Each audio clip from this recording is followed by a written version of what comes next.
Welcome to the Indian Ocean. Naval Warship Delta 63, Arrow Leader, many thanks. Most reassuring to have an Indian warship guarding the seas.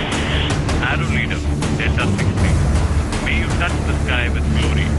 Happy landing. राष्ट्र रक्षा समम पुण्य, राष्ट्र रक्षा समम व्रतम, राष्ट्र रक्षा समम यज्ञो, दृष्टो नैव च। यानी मैं राष्ट्र रक्षा जैसा न तो कोई पुण्य देखता हूँ, न राष्ट्र रक्षा जैसा कोई व्रत और न ही राष्ट्र रक्षा जैसा कोई यज्ञ। उसमें बताएं कि ये अपग्रेडेशन हुआ है या इसके साथ मिसाइल वेपन से साथ में ले रहे हैं, जो भी ले रहे हैं, तो जानकारी छुपाते क्यों हैं?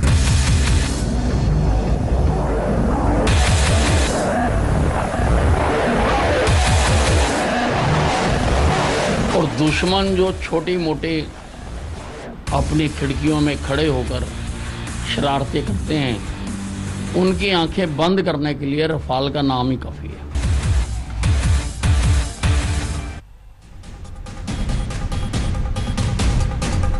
नमस्कार, आप देख रहे हैं हल्ला बोल। आपके साथ मैं हूं अंजना ओम कश्यप। राष्ट्र रक्षा के समान कोई पुण्य नहीं, राष्ट्र रक्षा के समान कोई व्रत नहीं, राष्ट्र रक्षा के समान कोई यज्ञ नहीं। संस्कृत में ये बातें प्रधानमंत्री नरेंद्र मोदी ने तब कही जब दुनिया का सबसे बेहतरीन लड़ाकू विमान राफेल भारतीय सैन्य ताकत का हिस्सा बन गया।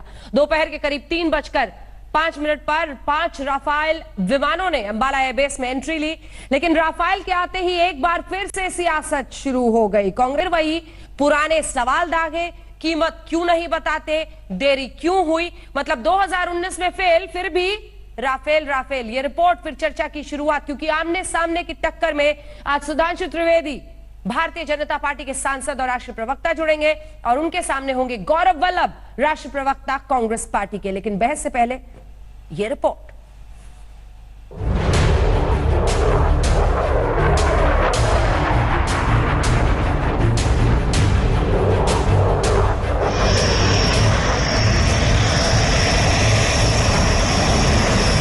गड़गड़ाता हुआ, दहाड़ता हुआ, गरजता हुआ, दुश्मनों को मुंह चिढ़ाता हुआ राफेल हिंदुस्तान पहुंच गया। उस वक्त दोपहर के करीब 3:08 का वक्त रहा होगा जब 5 राफेल लड़ाकू विमानों ने एक के बाद एक करके अंबाला एयरबेस की जमीन को छुआ। तैयारी जोरदार थी। राफेल के पहुंचते ही अंबाला एयरबेस में उन्हें वाटर सैल्यूट दिए गए।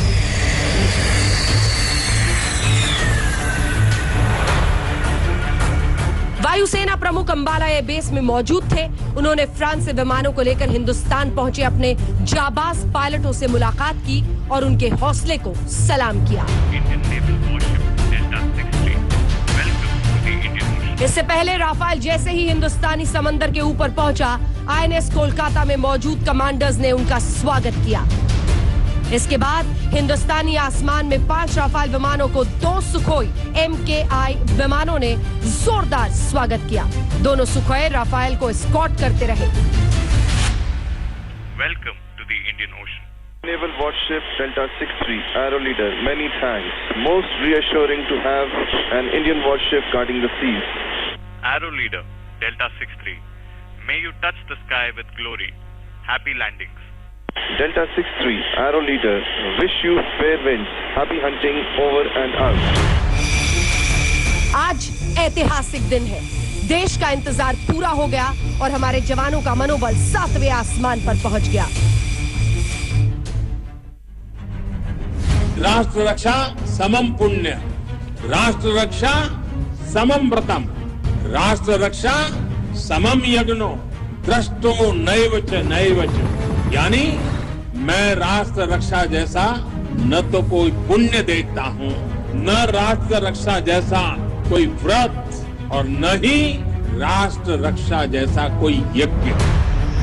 राफेल के हिंदुस्तान पहुंचने पर रक्षा मंत्री ने ट्वीट किया, अगर भारतीय वायुसेना की इस ताकत से किसी को डरने की जरूरत है तो वो लोग हैं जो हमारी संप्रभुता और अखंडता के लिए खतरा बनना चाहते हैं। फ्रांस से खरीदा गया राफेल वो लड़ाकू विमान है जिस पर देश के भीतर जोरदार सियासत हुई। वो सियासत तब भी जारी है जब राफेल हिंदुस्तान का हिस्सा हो गया। कांग्रेस के महासचिव दिग्विजय सिंह ने ट्वीट किया, एक राफेल की कीमत कांग्रेस सरकार ने 746 करोड़ तय की थी, लेकिन चौकीदार महोदय कई बार संसद में और संसद के बाहर भी मांग करने के बावजूद आज तक एक राफेल कितने में खरीदा बताने से बच रहे हैं। क्यों? क्योंकि चौकीदार जी की चोरी उजागर हो जाएगी। चौकीदार जी, अब तो उसकी कीमत बता दीजिए। 36 हवाई जहाज खरीदे तो लगता है कि लगभग 1660 करोड़ प्रति हवाई जहाज की कीमत आती है, जबकि 746 करोड़ में वो लोग देने के लिए तैयार थे। उसमें बताएं कि ये अपग्रेडेशन हुआ है या इसके साथ मिसाइल वेपन से साथ में ले रहे हैं, जो भी ले रहे हैं, तो जानकारी छुपाते क्यों? दिग्विजय सिंह के बाद कांग्रेस के प्रवक्ता रणदीप सुरजेवाला ने भी राफेल को लेकर सरकार पर निशाना साधा। उन्होंने लिखा, राफेल का भारत में स्वागत, वायुसेना के जांबाज लड़ाकुओं को बधाई। आज हर देशभक्त ये जरूर पूछे, 526 करोड़ का एक राफेल अब 1670 करोड़ में क्यों? 126 राफेल की बजाय 36 ही क्यों? मेक इन इंडिया की बजाय मेक इन फ्रांस क्यों? और 5 साल की देरी क्यों? राफेल पर सियासत अपनी जगह है, लेकिन इसमें कोई शक नहीं कि आधुनिक मिसाइलों और अत्याधुनिक तकनीक से लैस राफेल दुश्मनों का काल साबित होगा। अंबाला से सतेन चौहान के साथ आज तक ब्यूरो। और आइए चर्चा की शुरुआत करते हैं। हमारे साथ सुधांशु त्रिवेदी जी, सांसद और राष्ट्रीय प्रवक्ता भारतीय जनता पार्टी के टक्कर में शामिल हो रहे हैं। गौरव वल्लभ जी जुड़ गए हैं दूसरी तरफ। आज सुधांशु जी, पहला सवाल जरा गौरव वल्लभ जी से किया जाए। गौरव वल्लभ जी, पूरे देश में खुशी है, इतना जोश है।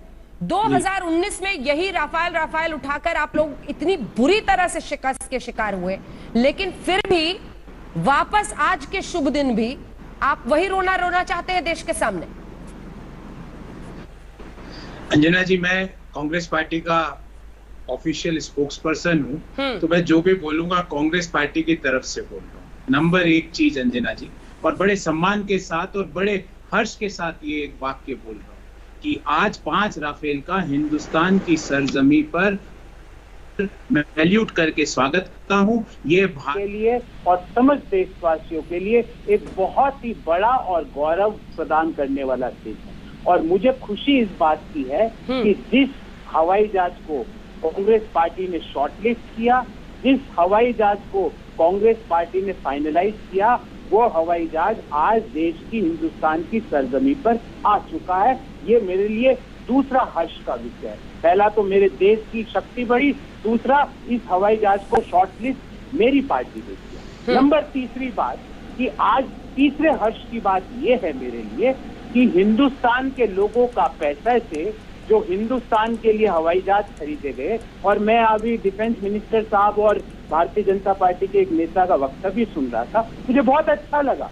उन्होंने क्या बोला कि जो आसपास के लोग जो हमारे तरफ खिड़की से देख रहे हैं, उनको राफेल का नाम ही काफी है। अंजना जी, ये 36 हवाई जहाज में से 5 आए हैं, इससे ही चीन और पाकिस्तान थरथरा गए हैं। अगर 126 खरीद लेते, जो कि हम प्रस्ताव करते रहे, जो 2014 में जिसके लिए हम अनुमोदन करके गए, अगर 136 खरीद लेते तो 126 खरीद लेते तो पूरे विश्व में आज भारत का डंका बज जाता। क्योंकि रक्षा मंत्री की बात को मैं आगे बढ़ा रहा हूँ। 5 आए, उससे 3 थरथरा गया, और मुझे उम्मीद है कि वो थरथरा के इमीडिएटली पैंगोंग सो लेक जहाँ पे वो अपना डेरा जमा के बैठा है भारत माता की भूमि में, वहां से वो इमीडिएटली पीछे हट जाएगा थरथराता हुआ। 5 के नाम से मुझे पूरी उम्मीद है। मुझे भारत की सरकार पे पूरा विश्वास है कि प्रधानमंत्री जी, बिल्कुल अच्छी बात कही प्रधानमंत्री जी ने, जस्ट एक लास्ट लाइन कि राष्ट्रीय सुरक्षा से बड़ा कोई पुण्य नहीं, राष्ट्रीय सुरक्षा से बड़ा कोई व्रत नहीं, राष्ट्रीय सुरक्षा से बड़ा कोई यज्ञ नहीं। यही बात हम भी कह रहे हैं कि प्रधानमंत्री जी, भारत माँ की भूमि में ये कायर और गद्दार चीन की सेना बैठा से सुरक्षा करनी है। आज वो थरथरा रहा होगा कि मुझे तो लगता है चले भी गया होगा नाम सुन के। कल सैटेलाइट इमेज आप दिखाएंगे अंजना जी, आज तक से तो पता चलेगा, क्योंकि प्रधानमंत्री जी तो कुछ बोलते हैं, रक्षा मंत्री जी कुछ बोलते हैं, और वहाँ के जो जीओसी कमांडर है जनरल वाई के जोशी, वो कुछ और बोलते हैं। पर मुझे आज बहुत अच्छा लग रहा है। मैं एक बार पुनः भारत के सारे वायु सैनिकों को और भारत के हर देशवासी को गर्व के साथ सैल्यूट करता हूँ। ठीक है, गर्व के साथ सैल्यूट कर रहे हैं और साथ ही ये भी पूछ रहे हैं सुधांशु जी कि अब जब ये रफाल विमान आ गए हैं तो क्या पैंगोंग त्सो से थरथराता हुआ निकल जाएगा चीन? और ये भी पूछ रहे हैं कि 5 ही क्यों लाए? देखिए, अब मैं ये कहना चाहूंगा कि आज आपने देखा राहुल गांधी जी का ट्वीट नहीं आया। क्यों नहीं आया? बेचारे माफी आप मांग मिस चुके हैं करने लगे हैं क्या राहुल गांधी जी को?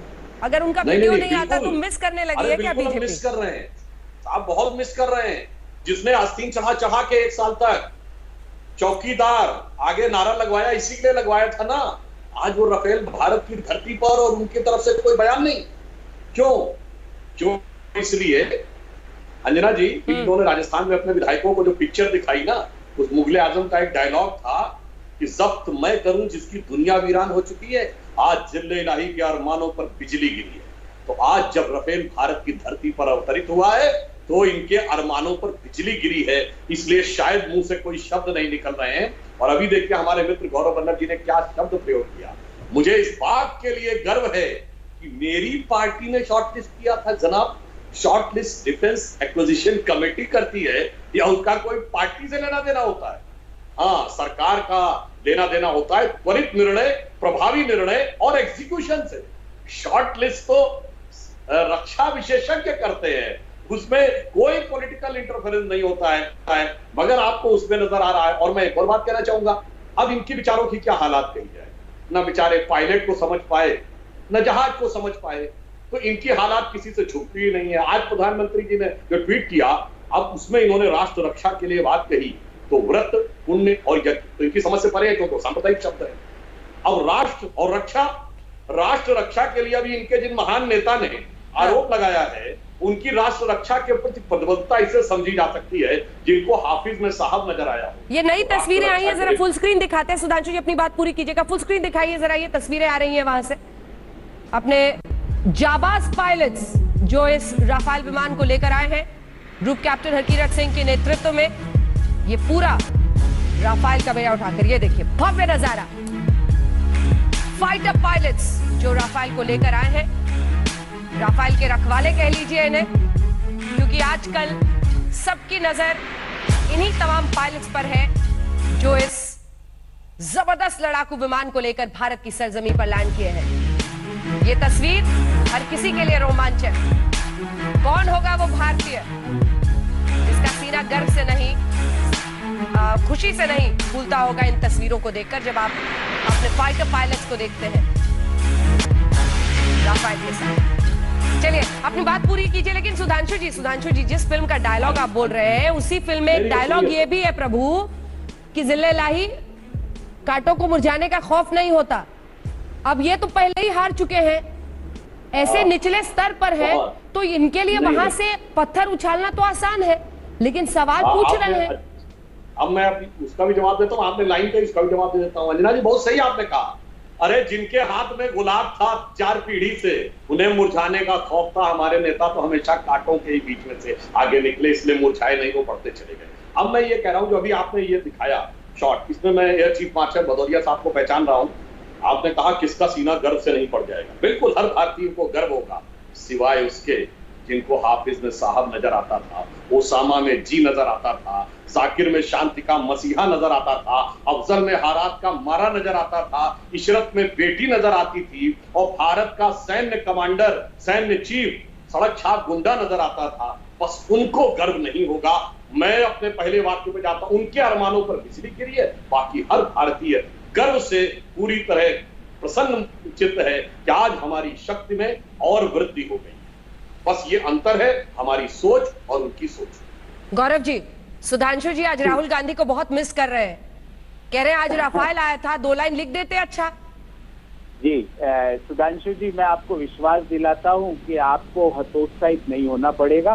पर मैं आपसे मैंने जो सवाल पूछा सुधांशु जी, आज मैं तू मैं नहीं करता, और आपके साथ तो मैंने कभी नहीं किया, क्योंकि मैं आपकी शिक्षा का और आपकी वाणी का सम्मान करता हूँ। मेरा सवाल बिल्कुल सिंपल था सुधांशु जी। राजनाथ सिंह जी ने और बीजेपी के एक नेता और जो रिपोर्ट में मैं देख रहा था, उन्होंने क्या कहा कि दुश्मन थरथरा जाएगा, चीन थरथरा जाएगा, पाकिस्तान थरथरा जाएगा। बिल्कुल सही कहा, मैं दिल से उस वाक्य का स्वागत करता हूं।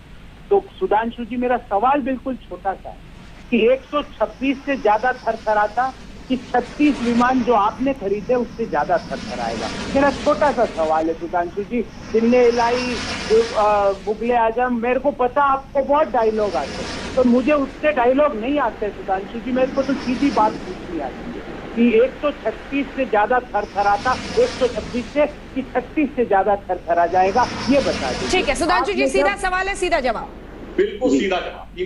इन्होंने 126 का कॉन्ट्रैक्ट किया, मगर अंतर जानते क्या था? वो 126 खरीद नहीं थी, वो ज्वाइंट मैन्युफैक्चरिंग थी। जो ये कह रहे हैं ना, HAL के साथ मिलकर ज्वाइंट मैन्युफैक्चरिंग थी। और क्यों नहीं? मैन्युफैक्चरिंग में कितना समय लगता है एक जहाज को बनाने में? बताइए। कोई भी प्रबुद्ध व्यक्ति, और आप तो पढ़े लिखे विद्वान प्रोफेसर हैं, 126 जहाजों की मैन्युफैक्चरिंग में कितने साल लगे और क्यों नहीं हो पाया? जानते क्या था? मेन इंजन बनना था जसौल, बाकी जो अदर चीजें थी वो बननी थी यहां। अब प्रॉब्लम आई कि लायबिलिटी किस पे फिक्स हो? जसौल कंपनी का कहना था जब पूरा हम नहीं बना रहे तो हमारी लायबिलिटी कैसे? HAL का कहना था पूरा हम नहीं बना रहे तो हमारी लायबिलिटी कैसे? वहीं पे मामला अटक गया। अब जो हमने 36 लिए ना, ये डायरेक्ट परचेज, क्योंकि अगर उसमें अटके रहते और अब फिर शुरू करते तो आपको पता है LCA कंप्लीट होने में 3 साल लगे थे, सॉरी 30 साल लगे थे, 3 दशक लगे। तो अगर हम आपकी प्रक्रिया पे चलते तो ये 5 अगले 5 साल नहीं आ पाते, और ये 36 की पहली खेप आई है। वो ये थोड़ी कह रहा है कि 5 से 5 आनी शुरुआत हो गई, इसलिए 126 और 36 का अंतर है। वो ज्वाइंट मैन्युफैक्चरिंग था, ये डायरेक्ट परचेज है। ज्वाइंट मैन्युफैक्चरिंग की टेक्निकलिटीज में ही 10 साल मामला अटका रहा था, यहाँ direct purchase government to government हुई है, इसलिए मामला स्मूथली, क्विकली एंड फास्टली हो गया। गौरव वल्लभ जी, गौरव वल्लभ जी। सुधांशु जी, मैं देश वाइज सवाल पूछूंगा और आपने कुछ चीजों का जिक्र किया, उसका जवाब भी दूंगा। 13 मार्च 2014 जब UPA 2 की सरकार थी देश में, एक work share agreement joint sign होता है हिंदुस्तान एरोनॉटिक्स लिमिटेड और डसॉल्ट एविएशन। आपको HAL पे इतना कम भरोसा क्यों है सुधांशु जी? HAL में भी अपनी गुणवत्ता है, अपना मापदा है कि वो बड़े बड़े जहाज बना सकता है। वर्क शेयर एग्रीमेंट साइन हो चुका था। फिर दूसरी डेट सुधांशु जी आपको याद दिलाना चाहूंगा, 4 मार्च 2014, ये भी जब आपकी सरकार नहीं बनी थी, मोदी जी प्रधानमंत्री नहीं बने थे, जब का दिन है। 4 मार्च 2014 को डिफेंस मिनिस्ट्री का मेमो है और उसमें क्या लिखा है? Expected to be finalised in next 1 month, I unquote. Sudhanshu ji, मैं बिना अंधेरे में तीर नहीं चलाता हूँ। 126 जहाज की जब जरूरत थी भारतीय वायुसेना को, उसने बार बार कहा कि हमें 7 बड़े स्क्वाड्रन चाहिए, आप 2 स्क्वाड्रन ही देना चाहते हो, ऐसा क्यों? मैं चाहता हूँ चीन इतना थरथरा जाए, इतना घबरा जाए, क्योंकि 5 से आज इतना घबरा गया होगा, मुझे पूरी उम्मीद है। आज जो गर्जना हुई है अंबाला एयरबेस पे, उस गर्जना की आवाज पैंगोंग त्सो लेक में बैठे चीनी सैनिकों ने सुनी होगी और वो भारत माँ की भूमि को छोड़ के पीछे हट जाएंगे। और 126 आ जाते ना गुरुदेव, तो ये गर्जना पूरे विश्व को हिला देती। मैं ये कहना चाहता हूँ, मेरा यही सवाल है। और आप बार बार HAL को इतना कम करके मत आंकिए सर, बहुत पुराना इतिहास है उस कंपनी का, उसके पास टेक्नोलॉजी है, उसके पास लोग है, हिंदुस्तान के लोग अच्छे हवाई जहाज बना सकते हैं सुधांशु जी, विश्वास रखिए।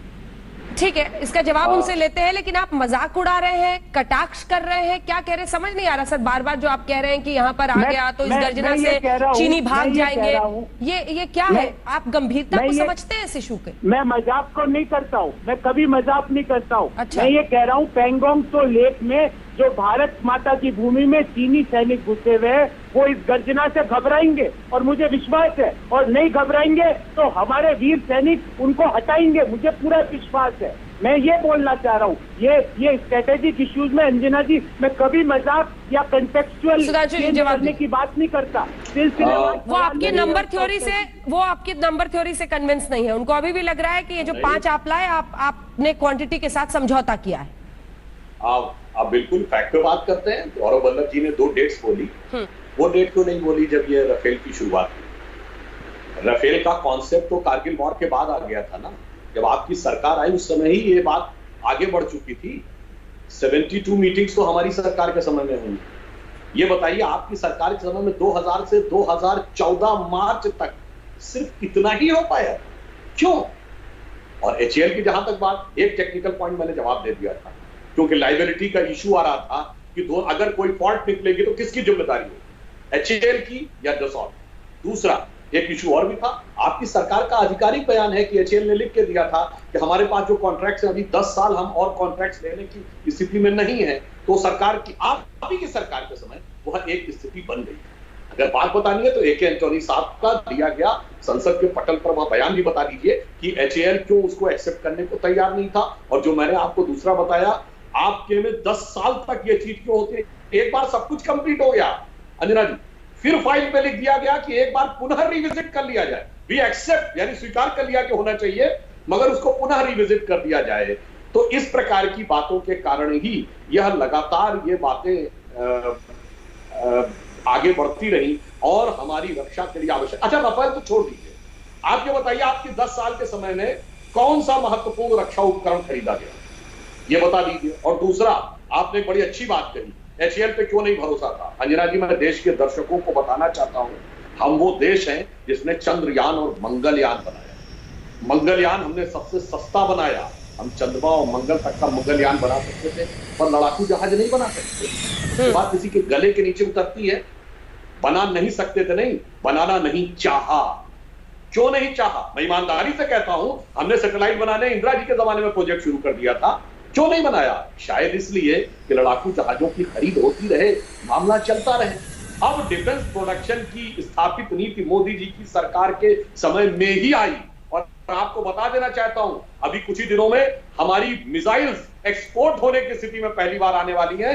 भारत में निर्मित मिसाइल 2-3 देशों को एक्सपोर्ट होने वाली है। यानी अब हम उस परिस्थिति में आ गए हैं जहां हम रक्षा उपकरणों को वो कर सके। तो आप ये बता दिए, राफेल को छोड़ के 4 से 14 के बीच में कौन से महत्वपूर्ण रक्षा कौन से जवाब दीजिए गौरव वल्लभ। देखिए सुधांशु जी, मैं आपको फिर एक डेट देता हूं, आप असहज हो जाएंगे उस डेट को सुन के।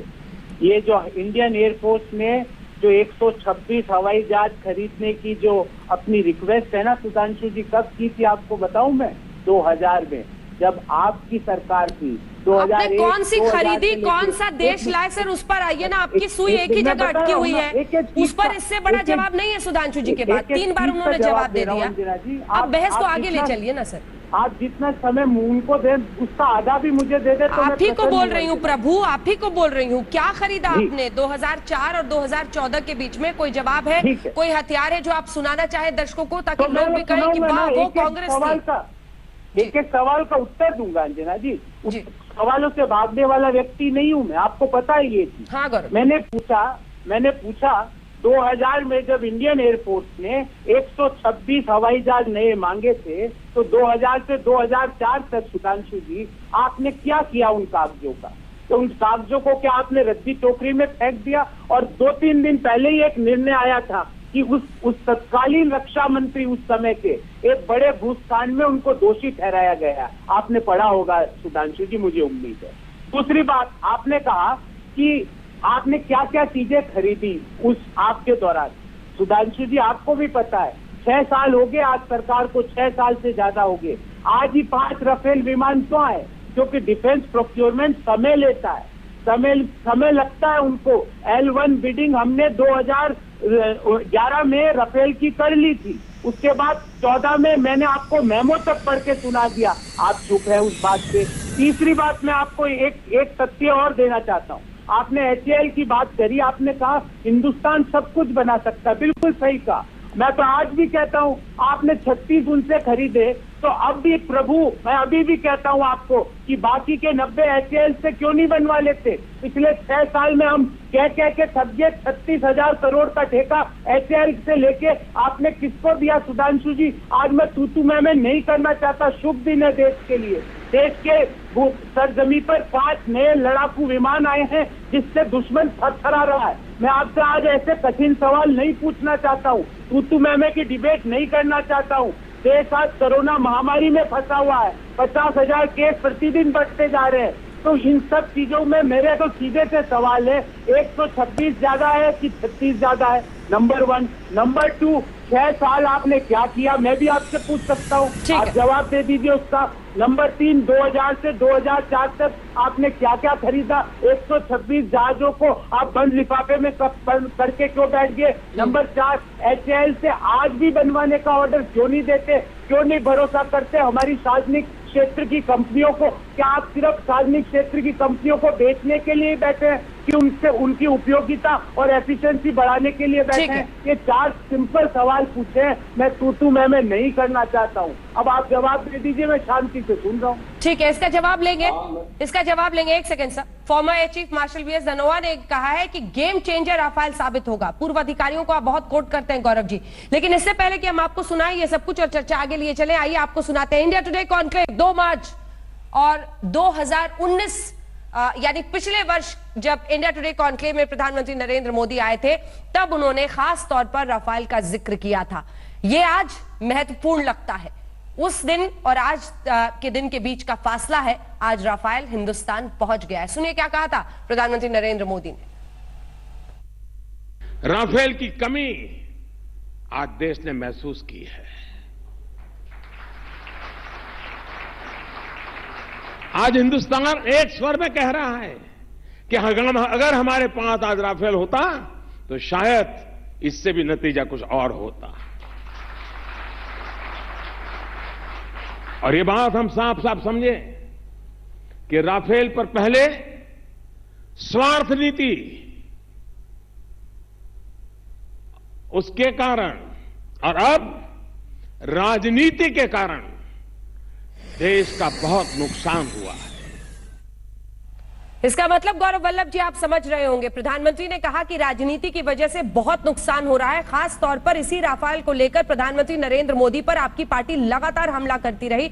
बालाकोट एयर स्ट्राइक्स के बाद प्रधानमंत्री ने यह कहा था कि अगर राफेल होता तो और भी अच्छा होता। ये 1 साल का फासला है। इटली के साथ फास्ट ट्रैक स्पीड करके पूरे प्रोसेस को राफेल आज आ गया है इंडिया में।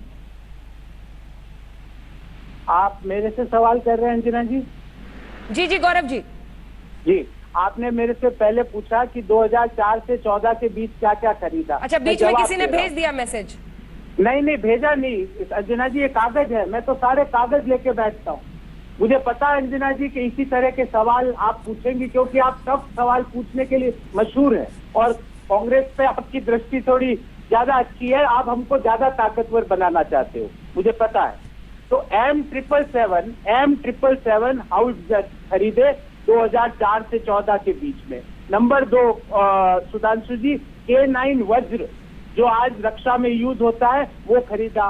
राफेल फाइटर जेट की पूरी INS अरिहंत का मैन्युफैक्चरिंग हुआ। अपाचे और चिनूक हेलीकॉप्टर जो आज भारत को मिले हैं उसका मसौदा और फाइनलाइजेशन 2004 से 14 के बीच में हुआ।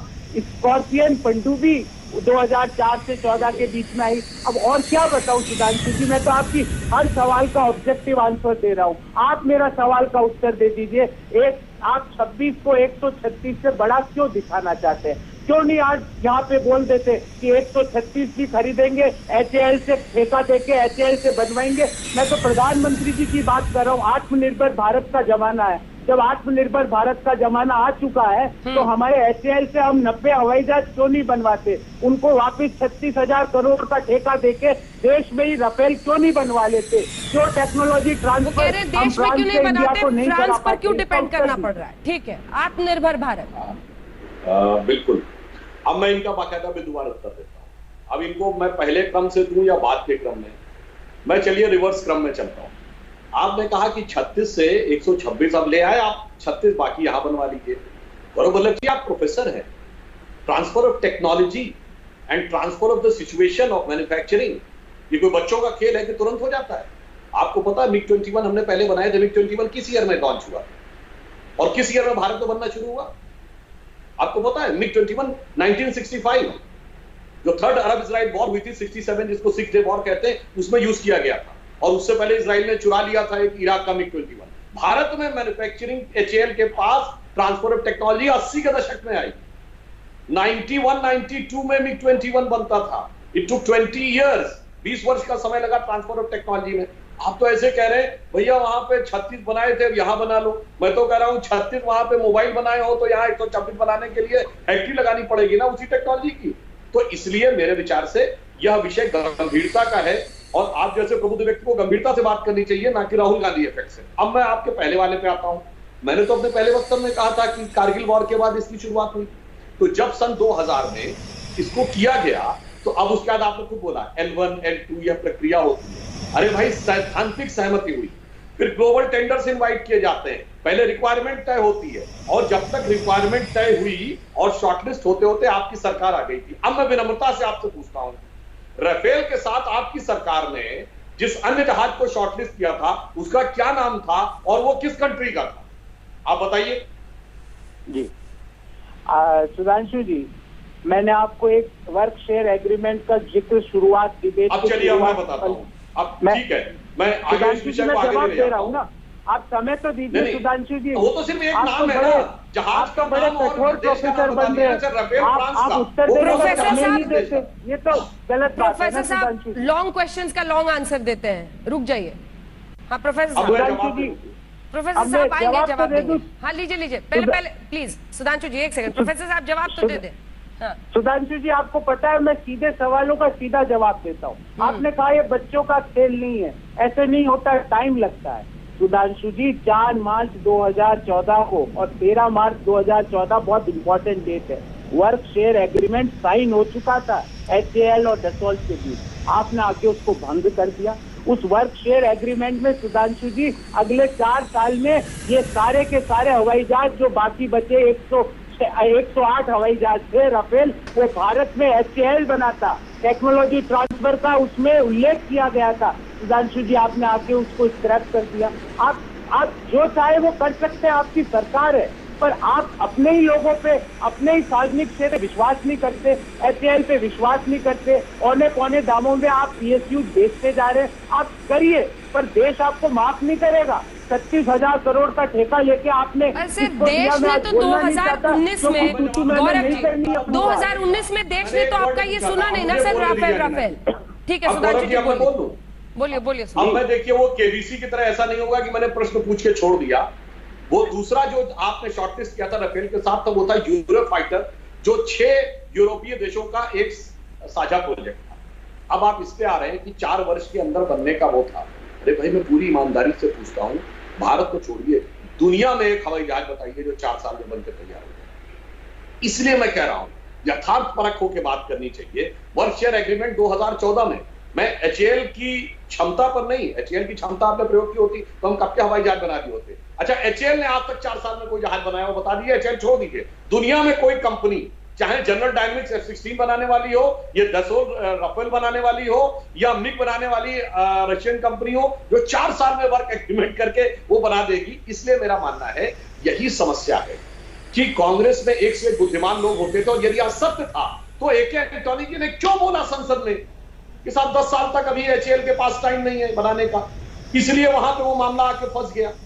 अब ये बता दीजिए ना, एक तरफ आप कह रहे हैं फाइनलाइजेशन होने में तो 2000 से 2014, अब बनने में 4 साल। गजब है मान्यवर। मेरे विचार से कोई भी व्यक्ति जो एयरफोर्स का नहीं केवल इंजीनियरिंग का जानकार होगा, वह भी ये समझता है कि आप डिजाइन बनाने के बाद 4 साल तो आपको एक कार की नई डिजाइन और ट्रैक्टर या ट्रक की नई डिजाइन बनाने में लग जाएंगे, मतलब बना के उसको मार्केट में लाने में। आप एरोप्लेन की बात कर रहे हैं सर। आज पड़ोसी मुल्कों के लिए गौरव जी वहीं पर घूम फिर कर सुई अटक रही है। पड़ोसी मुल्कों के लिए क्या एक अच्छा संदेश नहीं जाता जब आज एक दिन कम से कम जब ये राफेल आए हैं, उस दिन पूरी राजनीति एकजुट हो जाती और एक गहरा संदेश जाता इन तमाम मुल्कों को, क्योंकि अब तो वो सब उनके लिए आप हीरो बनेंगे जब आप इस पर सवाल खड़े करेंगे राफेल पर। अंजना जी, अगर किसी भी पड़ोसी देश के व्यक्ति ने आपका प्रोग्राम शुरुआत में देखा होगा तो ये सवाल आपका निरर्थक है। अंजना जी, मैंने क्या कहा शुरुआत में, जो कहा अंजना जी आपने भी सुना, सुधांशु जी ने भी सुना कि 5 राफेल भारत की सरजमी पे आए, इसका कांग्रेस पार्टी स्वागत करती है, सैल्यूट करती है। भारत की वायुसेना की शक्ति बढ़ी, देशवासियों के लिए गौरव का विषय है। मैं ये गौरव अपना नाम नहीं लेना चाह रहा था बार बार, पर मैं पहले भी बोल चुका हूँ कि देशवासियों के लिए आज खुशी का दिन है।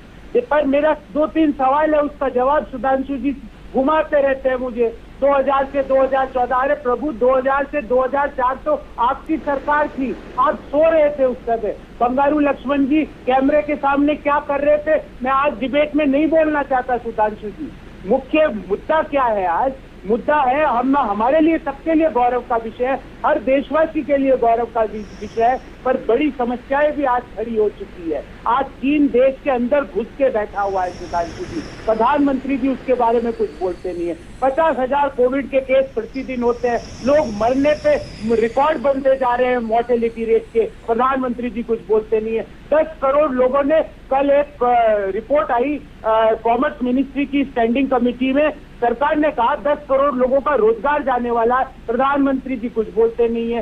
पीएफ खाते से 30,000 करोड़ रुपया 80 लाख वेतनभोगी लोगों ने निकाल दिए, प्रधानमंत्री जी कुछ बोलते नहीं है। अब मुद्दे तो ये भी महत्वपूर्ण है ना सुधांशु जी, और मैं बार बार आपको कह रहा हूँ 2014 का जो वर्क शेयर एग्रीमेंट है उसमें टेक्नोलॉजी ट्रांसफर की बात थी, आपने आके उसको क्यों स्क्रैप किया सुधांशु जी? ऐसी क्या मजबूरियां थी आप बताते नहीं हो। 126 की जब जरूरत है 36 पे ही क्यों रुके आप बताते नहीं हो। मैं प्राइसिंग पे तो अभी कुछ बोल ही नहीं रहा, क्योंकि आप कहोगे अरे कोर्ट ने कह दिया। ठीक है सुधांशु जी जवाब देना चाह रहे भी नहीं आप सुधांशु जी। देखिए अंजना जी, अभी तक आपने देखा कि इनका जो जहाज चल रहा था वो राउंड राउंड सर्कुलर ही चक्कर काट रहा था, उस पॉइंट के बियॉन्ड जा नहीं पाए।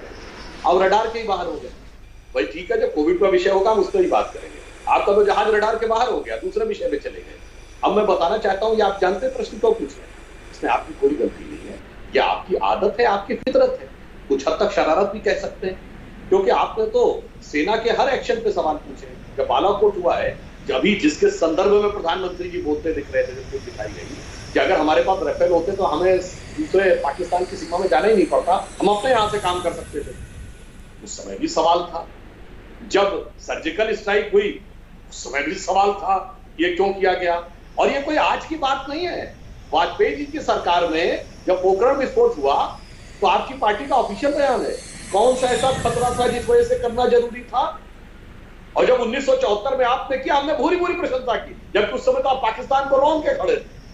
यानी उसके बाद कोई ऐसी स्थिति नहीं थी कि जो खतरे की बात हो। मगर मैंने कहा ना, चाहे 98 का पोखरण विस्फोट हो, कारगिल के समय आपने बोफोर्स तोपों का मुद्दा उठाया, सर्जिकल स्ट्राइक सर्जिकल हो गई, बालाकोट में पेड़ गिरे थे कि बिल्डिंग गिरी थे, कौवे मरे थे कि आदमी मरे थे, 30 मरे थे कि 300 मरे थे। डोकलाम के समय आप चाय पीते हुए, मतलब लंच डिनर करते हुए पाए गए थे, और अभी जो विवाद हुआ उसमें हमेशा रोज बरोज सवाल करते पाए गए थे।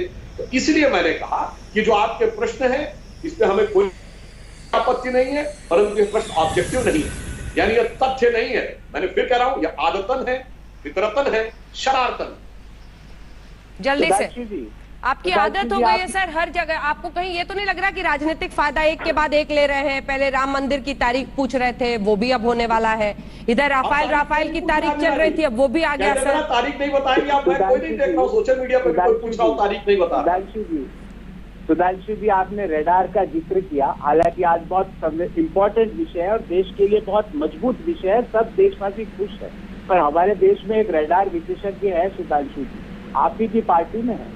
वो कहते हैं कि हवाई जहाज जब बादलों के अंदर घुस जाता है तो रडार के अंदर नहीं आता है। मैं उस सज्जन का नाम नहीं लेना चाहता क्योंकि गंभीर विषय है, वो सज्जन गंभीरता से बात जनरली नहीं करते। मैंने आपसे जो सवाल पूछे सुधांशु जी, अभी मेरे को एक भी सवाल का उत्तर आपने दिया नहीं। मैंने पूछा 126 क्यों नहीं, जब वायुसेना को 126 की जरूरत है, आपने जवाब नहीं दिया।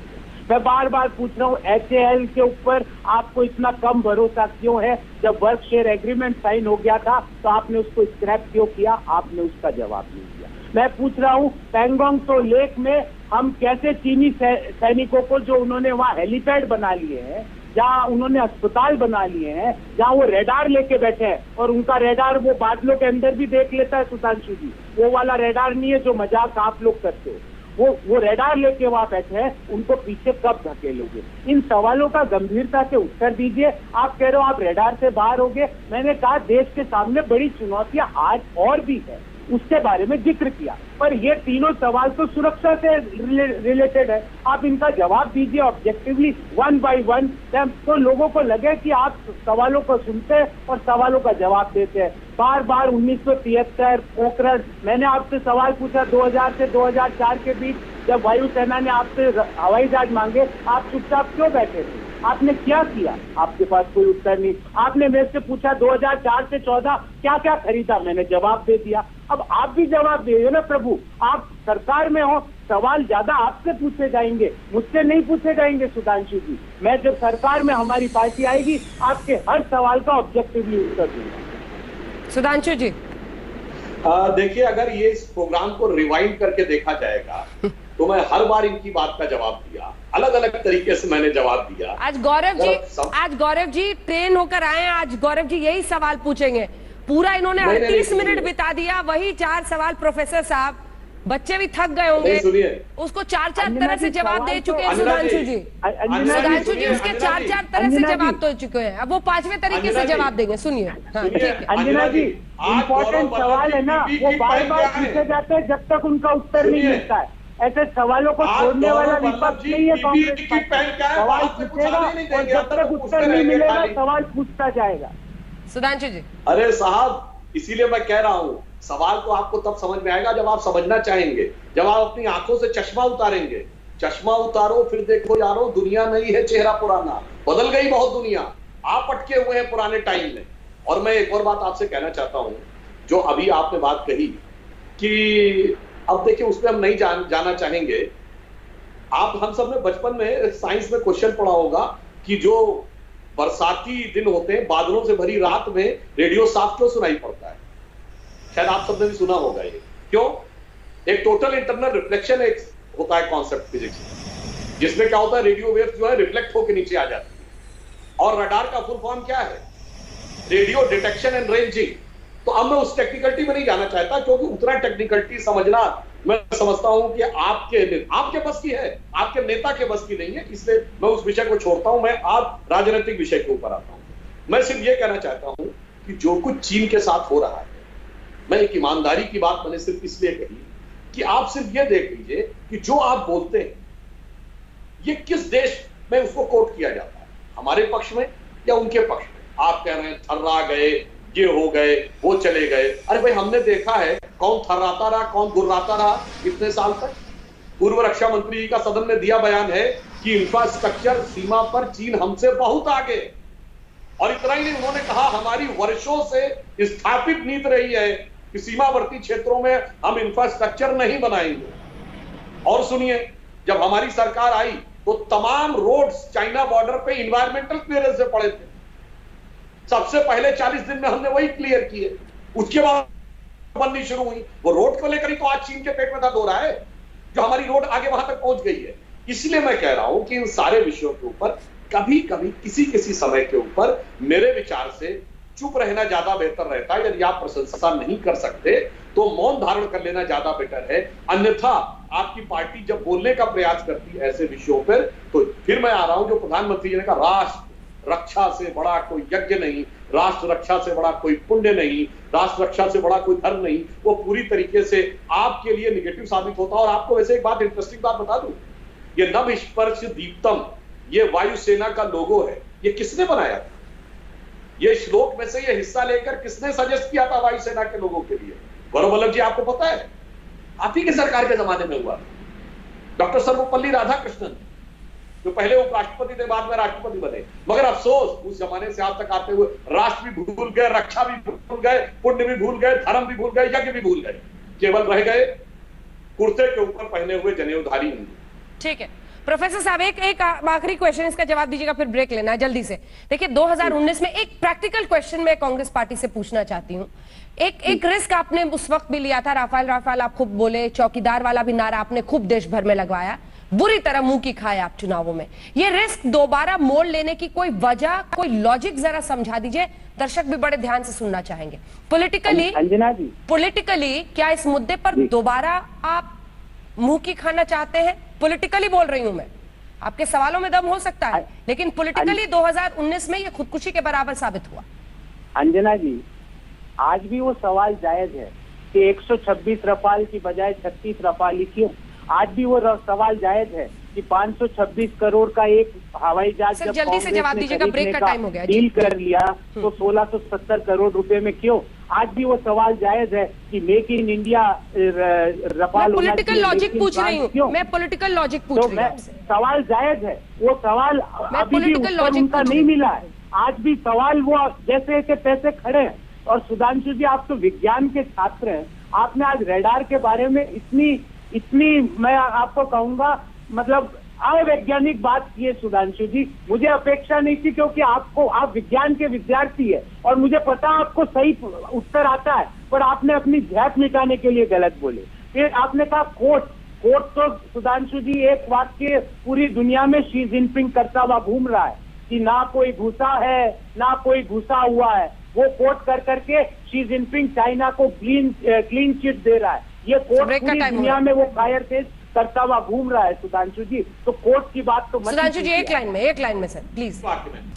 देश में जोश इज हाई, जी हाँ, राफेल को लेकर, लेकिन सियासी सवाल ये पूछने पर मजबूर करते हैं कि 2019 में फेल, फिर भी क्यों राफेल।